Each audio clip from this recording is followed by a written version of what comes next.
Welcome back, guys. Or if you're new here, this is Automotive Anonymous, and that's the 2025 Subaru Forester Sport. You can tell it's a sport because of the copper accents. And this is actually my first impressions of actually seeing a 2025 Subaru Forester in person. So this is going to be just a quick walk-around review, and I'm going to share my initial thoughts and impressions. And if you're new to my channel, I actually have one of these on order. Not the Sport, but the Premium in this white color.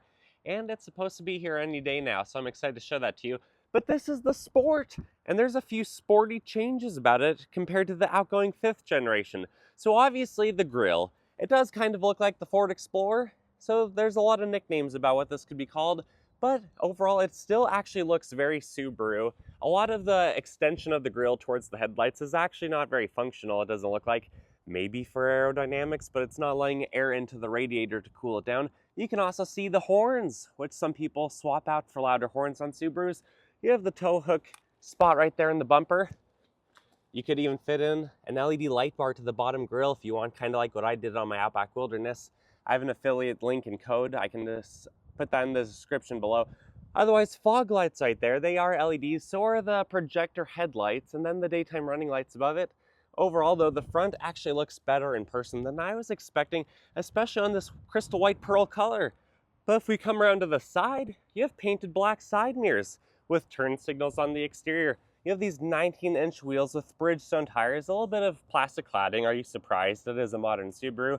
And then you have kind of the aerodynamics theme that the Subaru WRX has, which, speaking of, this also has a modified version of the steering rack from the Subaru WRX. But before we get too carried away and go down the sides and the back of this Forester, tell me in the comments below which one do you guys like more, the front end on this 2025, or do you guys still prefer the 5th generation that spanned between 2019 to 2024?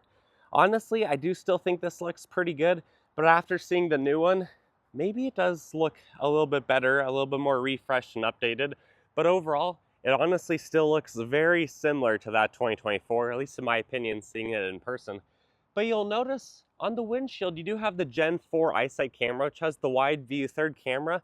Really cool. You still have the giant sunroof. It's not really a full panoramic, but for being a regular sunroof and not selected as a panoramic that you're paying more for, it's actually really good. And then these are the low roof rails. So basically just as capable as the raised roof rails, but it does look a little bit slicker and might help it to keep its MPG rating of about 25 city, about 32 highway. This one, after options, destination goodies, it is about $37,000 before this dealership maybe gives you a discount. I'm not sure what their business practices are, but what I didn't think I was gonna like that I actually do is the symmetrical all-wheel drive badge on the side. I thought that would look maybe kind of tacky, like it should have been left in the 90s when a lot of vehicles advertised ABS and probably power steering and honestly just kind of silly stuff, but it actually does look kind of cool. It kind of gives me retro vibes, especially where the Forester with its big windows, really spacious interior and not overall huge package, actually does look pretty cool and kind of like a 90s SUV, at least in my opinion. But the back of the Forester actually looks better than I thought it would too, even for having the stamping. I of course think you should put some vinyl inserts into there, make it look a little bit more bold and impressive. But Subaru Forester Sport trim level. I wonder if the other ones are going to have their trim level listed. Probably not, but I'm going to show you a few in just a moment. You have another eye bolt hole. Unfortunately, I'm pretty sure all of these are going to have single exhaust because I doubt the hybrid is going to have a dual system for the catback exhaust, and I doubt we're going to get the turbo on this one. I hope I'm wrong, Subaru. Please prove me wrong. But otherwise, it's kind of silly how they designed it with the two possible cutouts. So maybe that's some foreshadowing for something down the road. Who knows, maybe the Forester Wilderness, when that eventually comes out, will have the turbo 2.4 liter engine like what's in my Outback. Anyways, the exhaust, it's kind of sunken in. It's already a little bit rusty, but overall looks really good. And under here, it still looks very Subaru. You have 8.7 inches of ground clearance. How the control arms and everything work, the rear diff is protected and it is inclined versus like an axle that sticks down and takes away some of your room. These taillights, they look pretty cool. The turn signals on them as well. Subaru is hidden on the interior. It's almost like a fork in the road type of pathway, which this, especially the interior, does have a lot of interesting design characteristics. And I'm assuming when you lock this vehicle, the gas door is also locked so the bums can't siphon your gas. Yep, that is the case, so I can't siphon the gas if I were a bum. But overall, the side profile of this one really does look like a Subaru Forester. I was a little bit worried when we were deciding personally, do we buy one of these or do we buy a 2024? And I'm actually really thankful that we did decide to buy this one because the side profile, I don't know that it looks any more square, but it does just look like a nice update, a nice refresh. And you still have the giant vertical windows for the passenger side. You still have blind spot monitoring, although I don't like that it's a nub.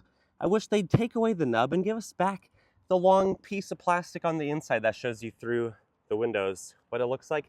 But I guess the nub will have to do. I just don't think it's as obvious. Otherwise, you still have proximity key features on the front, but not the back, which is typical Subaru that offers this. You have the big 11.6-inch touchscreen in there, StarTech seats on the sport trim level, and overall, it does look pretty good. That's basically the Subaru Crosstrek console, though. Doesn't seem like Subaru did a great job to redesign it, and even for a 2025 brand new year model with no CD player, you'll notice right there, this still has the slot for CDs, which, come on Subaru, if you're going to redesign, if you're going to take away the CD player, at least spend the extra effort to R&D a better center console. But overall, it actually looks pretty good. You can still see that the hood line slopes down kind of like a waterfall effect. Honestly, it's not too bad. I'm getting more excited for when R25 Premium in white shows up. But let me skip on over and show you a few other colors, a few other trim levels real quick. All right, guys, and here are 3 or 4 more Subaru Foresters, the brand new 25s, right next to a couple 2024s. And you will notice that only the Sport is listed with the Sport badge. The other ones are not.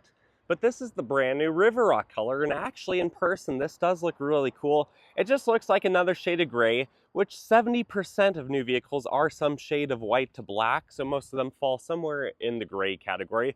Symmetrical all-wheel drive still looks really good. The higher trim levels do come with tinted glass on the back half. I'm sure the base model won't have any tint like they typically don't, but it actually looks pretty cool. This one is $40,650. It does have a few pretty good options.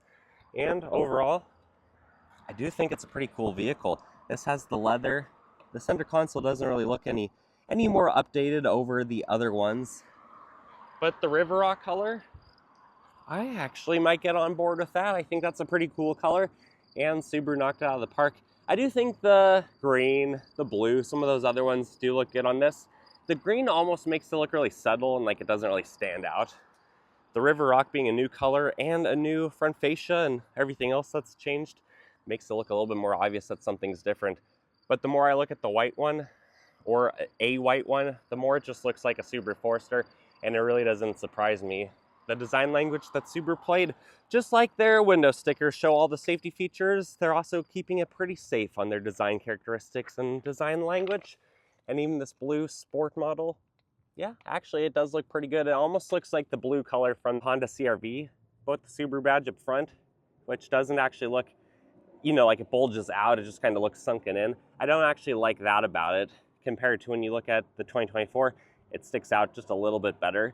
But I guess that'll have to do. Let's just chalk it up to safety features. Anyways, guys, let's wrap this up with the rear of the Foresters. Again, another Forester Sport in the blue color I just showed you, and a 24 in probably Cascade Green, I'm assuming is what this one is. The 24s look good, but honestly, I do think the new generation, it is designed well. It does look pretty good, but ultimately it's the same shape, it's the same outline. You can even see the roof rail difference here between what the low profile one has and the previous generation with the crossbars on top, or what the low roof rails look like, and the raised ones on the same generation. So pretty interesting. Anyways, guys, I hope this video is informative. Honestly, I had to be in town today anyways, visiting the Boise area, and I just wanted to check them out because I'm kind of anxious, a little bit excited for when R25 comes in, and I knew that they had some here, so I just wanted to look at them. And I hope this was beneficial for you. I hope it was insightful for you, especially getting to see side-by-side comparisons. I'm of course going to do review videos, full detailed reviews of every single trim level of the new generation, and I'll probably do some comparisons and then a bunch of videos of our own 2025 once it's here. So comment below what you want to see, and until next time, I wish you the best. Hope you take care. See ya.